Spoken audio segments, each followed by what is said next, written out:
Welcome to Access Rhode Island. I'm Maureen Moakly, and our guest for this program is Scott Wolf, the Executive Director of Grow Smart Rhode Island, who is increasingly becoming a major player in development and economic development and the projects that we have to rebuild our communities in more efficient ways. Thanks for coming. How about you start off by telling us a little bit about what Grow Smart Rhode Island is, how it started, and where it is now? Be happy to, Maureen. We're a relatively young organization, a little battle-scarred, though. We've been around long enough to have had some major challenges and opportunities. 13 years old, began in 1998, a group of citizens representing a lot of different sectors of the state, the business community, environmental community, historic preservation community, affordable housing community, all concerned about disinvestment from our cities and sprawl in our outlying areas, and feeling that that trend was unsustainable and we needed to have a set of reforms and initiatives to counter that trend. So that was the genesis of Grow Smart Rhode Island, and we increasingly are focusing on a pathway to sustainable economic growth, especially by inventorying and capitalizing on our state's assets.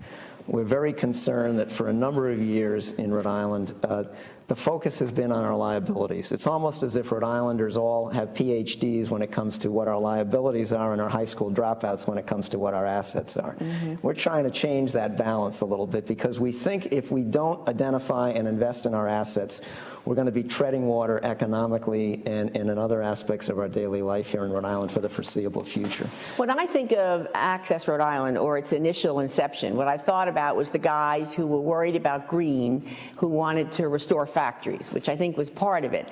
And I think it, you know, from an outsider's perspective, it really came about because we had it with strip malls, and you had strip malls that were expanding, and they were run down, and they actually were becoming less economically viable.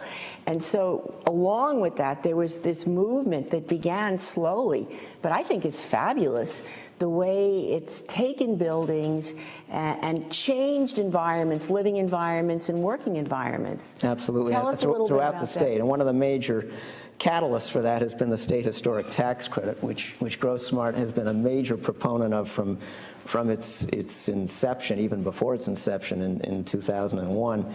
And we've had some battles, and right now that program is suspended for any new applications, but we're working hard to get it restored. But wasn't there some trouble with it, in the sense that, you know, again, from an outsider's perspective, it's one thing to give people historic credits, but builders were trading them off and buying them and that kind of thing. And so you got really the sense that in some ways people were gaming the system. Am I wrong there? Well, there's a certain amount of gaming that's actually positive about the historic tax credit program, because one of the only ways that, and I don't want to get too much into the weeds, but one of the only ways that certain developers can really use the tax credit effectively is by selling it to somebody who has a huge income tax liability in Rhode Island, say a several $million tax liability. If you don't allow the developer to syndicate the credits, then you really reduce how many people can use it and how effectively it can be used. But I know there was some of that perception, but I think that a number of these projects that were completed with the incentive of the historic tax credit wouldn't have happened without it. And what they generally involved is replacing a vacant or underutilized, deteriorating building, often with environmental contamination on its surroundings, into a vibrant, fully used structure that becomes a catalyst for raising the property values generally in the neighborhood, and for other activity, whether it's historic rehab or non-historic rehab. You know, I don't think you can walk around Providence and not see the results of this. I mean, I don't know whether you're directly involved or however you're involved, but it's been fabulous in the sense that, has been. And it's not only the downtown, it's you go to other areas in Old Innieville and places like that. It's really wonderful. And that, we all accept that. But it seems to me your efforts are branching out, like in terms of other areas where the same principle is involved, but you're applying it in different ways. How about telling us about some of the initiatives that you're involved in? Sure. One of our other key initiatives these days is reforming the way we fund our transportation needs, our transportation system, as well as diversifying the transportation choices for Rhode Islanders, which translates into trying to beef up our bus system and our general transit activity in the state.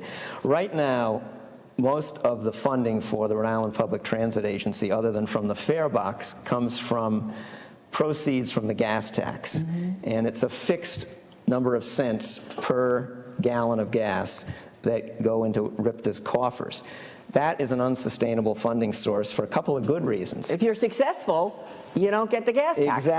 Exactly. As the demand for transit goes up, the revenues from the gas tax go down, because that means fewer people are driving, more people want to take transit. So it's a totally counterintuitive, unsustainable system.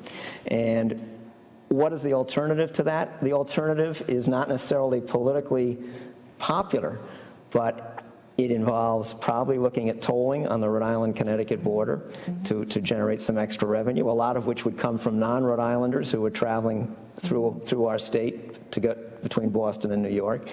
It would also perhaps come from some increase in the biennial registration fee, which is currently $60 every 2 years. We've talked about raising it up towards $100 every 2 years, or $50 a year. But these are the kinds of basic investments that I think we're going to have to make if we want to have a first-class infrastructure in the state, because we feel we're not going to have a first-class economy with a second-class infrastructure. And it seems to me it's one of the things that you think about. If you take Rhode Island as a state, it's so small, it's really possible to have a fabulous public transportation system. Absolutely. And that's capitalizing on It's not like Texas. It's like a place where you could really do this, and you could change the culture in terms of how people act. I've always talked about this, tolls get people crazy, the idea of tolls. Why not just tax people? In addition to licensing and things like that. It's an investment. Well, it is an investment, and certainly we bond for some of our transportation needs, but I think tolls probably need to be part of the equation. In part, it's because there is a lot of money we're missing out on that it could be provided by out-of-state people who are applying wear and tear to our roads and our bridges, but who are not really paying for that. Yeah, but they do that in Connecticut too. Well, yeah, but in many other states, Connecticut has eliminated tolls, but in Massachusetts you have tolls. So when Rhode Islanders go up and travel on the Mass Turnpike, we're paying Massachusetts to maintain their roads. Why shouldn't the Massachusetts people pay us for the same? How does this connect into the railroad endeavor? In other words, I live in Wickford, and we're having the new station. It looks like they're going to have thousands of cars there. I don't know what it's all for. Do you think this is going to be a viable and ultimately successful operation? I certainly, we hope so, and we do think so, because we think there's a lot of demand for alternatives to single occupancy auto travel, commuting 30 or 40 miles from South County into Providence, for example. This is not as easy or as attractive as it used to be when gas was $1.50, $1.80 a gallon. With gas at $3.50 to $4 a gallon, people think twice about that length of commute. And the more people we get off the road, the better our air quality is, the more we have people walking, because generally when you're taking transit, you've got to walk to and from a station. If it's depositing people in downtown Providence, they're going to walk to their place of business. That's linked to another initiative you were telling me about, the whole initiative about public health. And it's really interesting when you start to think about it, because it's not only a green technology and saving space, but it's also a lifestyle thing. Speak about that a little, please. Sure. Well, what's evolved over the last 2 generations, really, in Rhode Island and in all of America, has been a very auto-dependent style of daily living, and that's occurred in part because our zoning laws, our regulations on how you can use different pieces of land, have generally stipulated that residential uses of land are to be in a different part of town than commercial uses, and institutional uses perhaps are to be in a third part of town. So there's no integration, or not enough integration, of these different aspects of daily life. Now, there was in our traditional villages, in places like Wickford and Hope Street and Bristol, and a lot of the places that Rhode Islanders love. And the irony is, if you tried to recreate those villages today, you probably couldn't, because our zoning laws are less flexible than they were, or actually, those villages were created before we even had zoning. Right. So we are promoting the idea at the local level of having zoning ordinances that allow so-called mixed-use development, where, for example, you could have the traditional idea of the small business owner with the shop on the ground floor living above the shop. In many parts of our state, that's illegal, and it's a shame that it's illegal. I will say, though, we're getting away from that rigidity and moving towards more of a mixed-use model. And people are kind of accepting it, and it's an acceptance in terms of lifestyle, too. Absolutely, and you've got a huge demographic shifts locally and nationally that are really promoting this style of mixed-use development. You've got young people delaying marriage to a later part in their life, and when they're in their mid-20s and not married, they don't want to live in a suburban cul-de-sac with a two-acre lawn to mow. They can't afford it either. They want to be in a city or in some kind of a town center environment where they can access things easily. And then you take the other side of the age spectrum, people who are retired but still probably pretty active.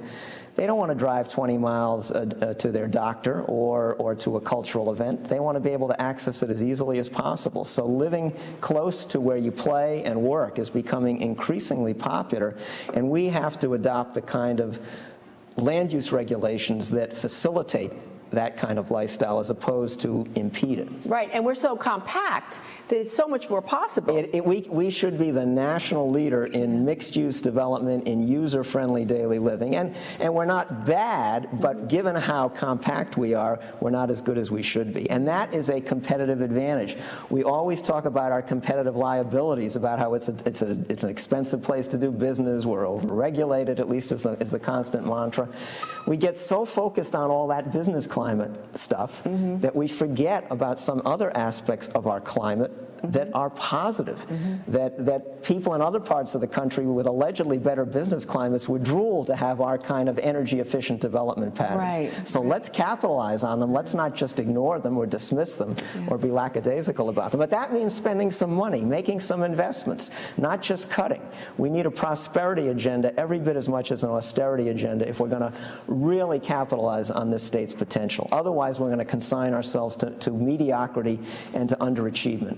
You know, I mean, we have this huge problem with the pensions, and we have, you know, that's right front and center. But were we able to get beyond that? I mean, I think people are turning their attention, they're understanding what you've been talking about for about a decade. I feel in terms that way of too. Lifestyle, in terms of changing environments, in terms of what people want and how they want to live. So you know, I'm kind of optimistic about it. I am too. And your point is about economic development. It seems increasingly, I see your picture in the paper, you're working on initiatives with the governor, going places, economic development. How's that doing, given that we have this huge issue with pensions? But all this does go together. It definitely goes together. How do you think it's working out? Well, I think there's more and more people, including the governor, who are accepting our basic vision for a better Rhode Island economy, a better future for our people. But I think there is so much pressure to do damage control on issues like the pension and the structural budget deficit that some of these longer-term investments that are critical keep getting pushed out into the future and get put on the back burner. And we see part of our role as making sure they don't keep getting pushed out too far into the future or too much on the back burner, because otherwise we're worried we're going to be chasing our tail, so to speak, pardon my crudity, when it comes to issues like the structural budget deficit. I don't think you can cut your way fully to prosperity. You've got to make some prudent cuts and streamline and make sure your government's operating efficiently. But if we're going to exploit our home court advantages, which every sports team does when it's plays on its home court, we've got to make some investments. We've got to look at our strengths, not just neutralize our weaknesses. You know, I think about that when the current debate about RIPTA, for example. You know, one expects that there are some inefficiencies, there are some complaints about overtime and things like that. But it always, you know, it always sort of puzzles me that we can't see that we have to fix that. You know, we have to make that more efficient, but we have to invest. And I understand why it's hard, but it's just essential. And it is you know, essential. I'm hopeful that once we get this pension crisis behind us, and some of the, you know, the debt that we have or the obligations that we have, hopefully will be mitigated, we can do something about it. I hope so too. And I don't think we're talking about, Grow Smart isn't talking about huge investments. We're talking about targeted, prudent investments. Give me some examples. Well, I think that we need to reinstate the state historic tax credit. That could cost the state, based on some estimates, $20 million a year, $25 million a year. But we think it will generate much more economic activity and overall payback to state and local coffers than that $25 million a year. And particularly estimate. local coffers who would need they really need the money, They do and this need might it. be an incentive. Absolutely, and when we've got Central Falls declaring bankruptcy and some of our other municipalities feeling they're not that far away from that point, anything the state can do to incent more economic development at the municipal level and expand the tax base is in the state government's long-term interest, because the state government's ultimately going to be responsible for places like Central Falls. You know, it's interesting because a lot of those places are urban environments, so there's the capacity to put into place a lot of the models that you've been talking Absolutely. about. But it's, you know, it's hard to do given, you know, what's in the way in terms of their immediate crises. You know, what are some others that you're working on that you would recommend? You'd go up to the legislature. Oh, some other initiatives? Well, we have one that's kind of complicated, but we think is exciting, and it would be a partial exemption from the local property tax cap for the appreciation in property value in locally designated and state-approved growth centers, which would generally be places that are within a quarter mile of transit, that are in... Give me an example. Well, an example would be downtown Pawtucket. Okay. Let's say that this exemption was in place. Then any increase in the property value in downtown Pawtucket over a period of time that occurred would not be subject to the property tax cap. It would go into a capital improvement fund that could only be used for capital investments and improvements in that growth center. And so this would be a way to encourage municipal officials to work with developers on promising developments, as opposed to the situation now where a lot of municipal officials are wary of substantial economic development projects because they are worried they're not going to have enough money to provide the infrastructure amenities that are required for those developments to be successful. Given the caps and given the ability Right. to make this investment. You know, it's interesting when you mention someplace like Pawtucket, and, you know, which has its problems, but certainly has a long and storied history. Absolutely. And, but, you know, like 10 or 15 years ago, there was development. It wasn't walker friendly. It wasn't urban friendly. No, it was not. It was, and it's such a shame because it's relatively new, Right. and it kind of misses the point, and it's such a tragedy, you know. And we don't want to continue to make those mistakes. But when you take a mayor such as Mayor Grebian in Pawtucket, or Mayor Tavares in Pawtucket, or a number of our Mayor Fontaine in Woonsocket, they understand that mixed use and adaptive reuse, historic rehab, transit-friendly development is the wave of the future. It's sure back to the future. So I like that phrase, back to the future, when it comes to these kinds of things, because Right. you can see, you know, even in downtown Providence, you know, Memorial Boulevard, you know, you can cross it, but it's cross it frequently, and it is a little bit of a challenge. You know, yes. I mean, in other words, it really wasn't designed with the pedestrian in mind. Try the back of the Providence Place Mall as a place to cross. I do right. that often. Yeah. But, you know, hopefully we're beyond that, and anything we do now is sensitive to that. Well, there's a whole initiative we're part of called Complete Streets, which basically would require organizations like the State Department of Transportation to include accommodations for bicyclists and pedestrians in any new street that's designed, or any reconfiguration of an existing street. So we're getting there. We are getting there, yes. And we have relatively enlightened leadership in the state that generally is supportive of the smart growth agenda, at least in principle. It's getting them to prioritize it that's our big challenge. Well, but I think it's true to say, I think it's fair to say, the first big thing is they get it now. Yes. And you're talking about these mayors, and they understand that that's what has to be done. And True. One hopes that once we get beyond this huge crisis, that they'll be willing to invest money. Speaking of that, how do you think the governor is doing in terms of economic development? He's gone on a couple of initiatives. They're looking at what they're doing in the jewelry district or the knowledge district, whatever they're going to call it. How do you think that's going? I think he's laid some important foundations for a stronger economic development activity and policy in the state. I think he's been a little cautious on, for example, reinstating the state historic tax credit, and we hope next year he'll decide that he can support that wholeheartedly. I think that some of his urban initiatives have taken a while to gel, but they are gelling, and there's some positive proposals coming out of the state EDC just within the last couple of weeks on some incentives for businesses operating in our urban areas. So I think he's moving in the right direction. I'd like to see him move a little quicker and maybe a little more boldly, and I think next year there's the potential for us to see that. EDC, Economic Development Corporation, I mean, you work closely with them. Yes, we do. And how do you think they're doing? There was this kind of rift when Governor Chafee took over because he objected to the Kurt Schilling's deal. Right. But they seem to have gotten beyond that. There is a new board. How do you think they're responding to the Grow Smart agenda? And how do you think we're all working, you're all working together? I think they're doing overall a good job. And I think this urban initiative that they just came out with is an example of that. I think you've got a thoughtful board that wants to make prudent investments and provide prudent incentives for business to thrive. And I think Keith Stokes is a good leader of the EDC. He's very knowledgeable both about the state and about economic development techniques. What he's somewhat struggling to do is to get staff positions in place that can provide technical assistance to our municipalities on certain aspects of economic development. For example, tax increment financing is a fairly sophisticated economic development tool that's usually focused on blighted areas, but it's a difficult tool for a small, overstressed municipal government to employ.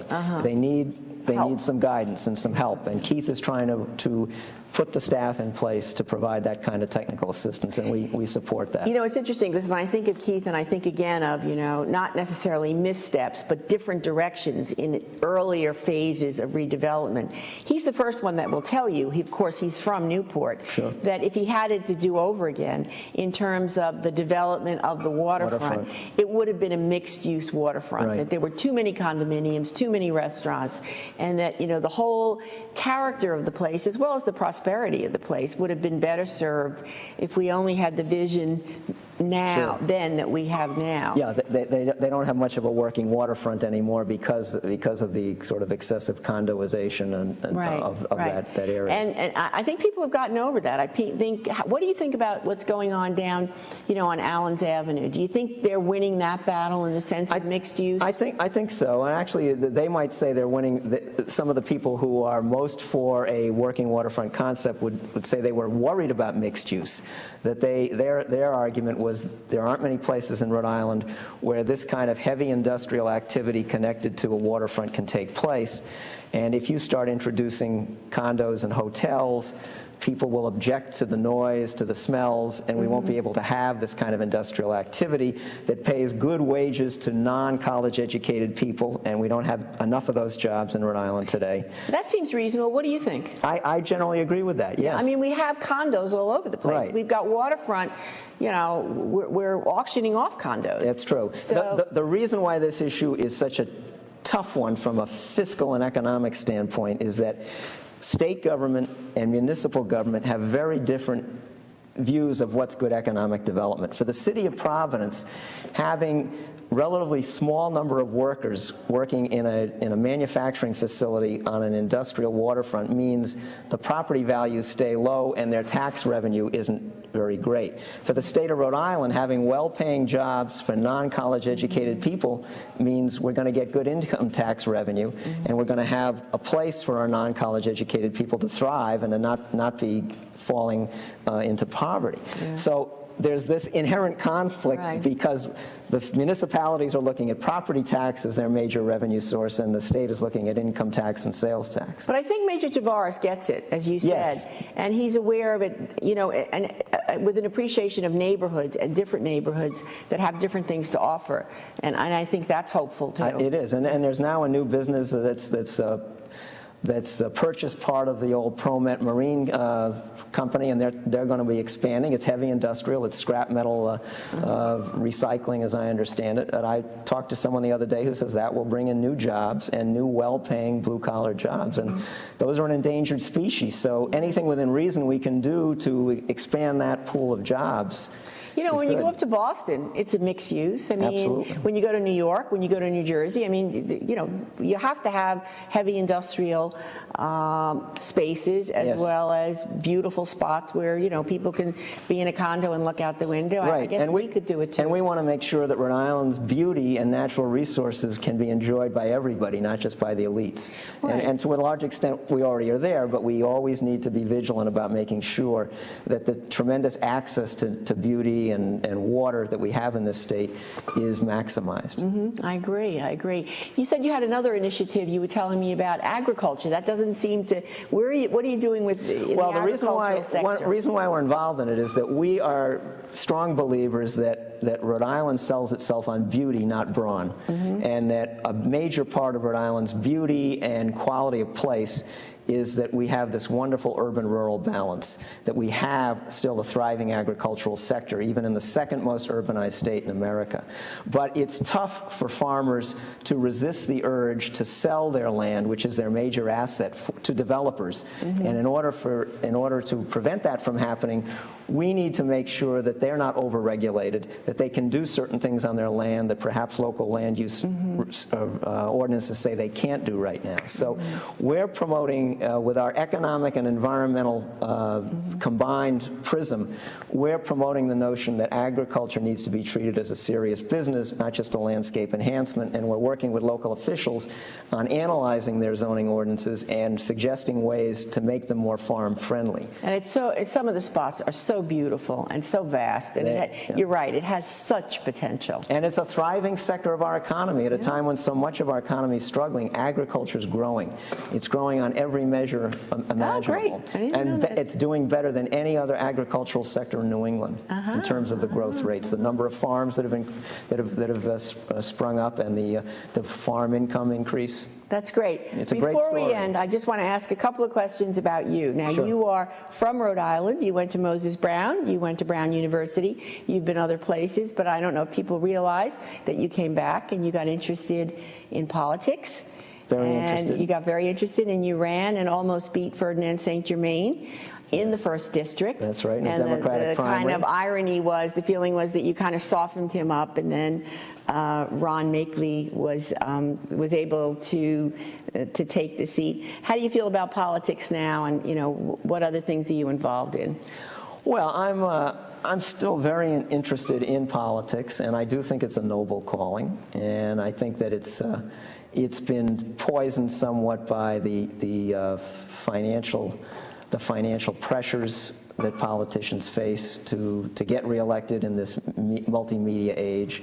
So I'm concerned about that. I think at the national level, I think we need more sweeping campaign finance reform. In that regard, I agree with the demonstrations that have been taking place recently on that particular issue. I think it's still a very important part of our society, and I think good, honest people should continue to be involved in it in various ways. Well, we're happy that you were involved in it, but we're also happy for all your service with Grow Smart. You're a really important force in this state, and it's wonderful to catch up on all the good work that you're doing. Well, thank you, Maureen. We thank you, Appreciate and it. we thank you for tuning in to Access Rhode Island. And we'll be seeing you again soon with another public affairs program. Thank you so much.